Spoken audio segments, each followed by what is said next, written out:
presented by Super Films.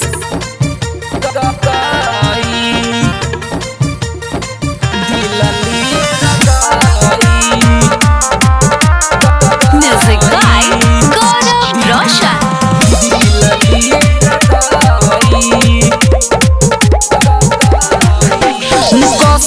रोगती मी मलाई लगायो हो प्रेम को जाल माय अपनो फसायो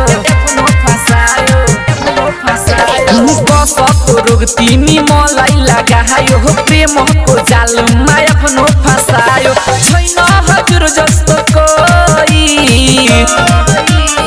मेरो तिमी भाइ दिल लिएर गई मेरो तिमी भाइ दिल लिएर गई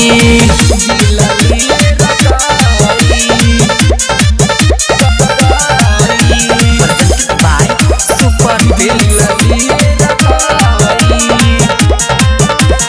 हातमा हात राखी खाइले उ कसम साथी रहन्छ उ सातो हो जन्म हातमा हात राखी खाइले उ कसम साथी रहन्छ उ सातो हो जन्म म तिमी बिना बच्दैनौ सामु कहिले छोडेर गई मेरो तिमी भाइ दिल लिएर गई मेरो तिमी भाइ दिल लिएर गई Super Recording Studio, Adapur. छैन मन कान्छी मेरो हो बसमा तिमी बस्यो मेरो नसही नसमा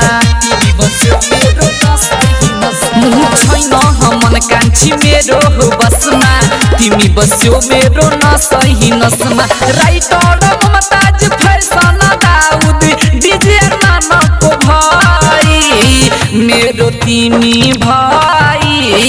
दिल लिएर गई मेरो तिमी भाइ दिल लिएर गई बसको रोग तिमी मलाई लगायो हो प्रेमको जाल माय आफ्नो फसायो छैन हजुर जस्तो कोही मेरो तिमी भाइ दिल लिएर गई मेरो तिमी भाइ दिल लिएर गई Super Recording Studio, Adapur.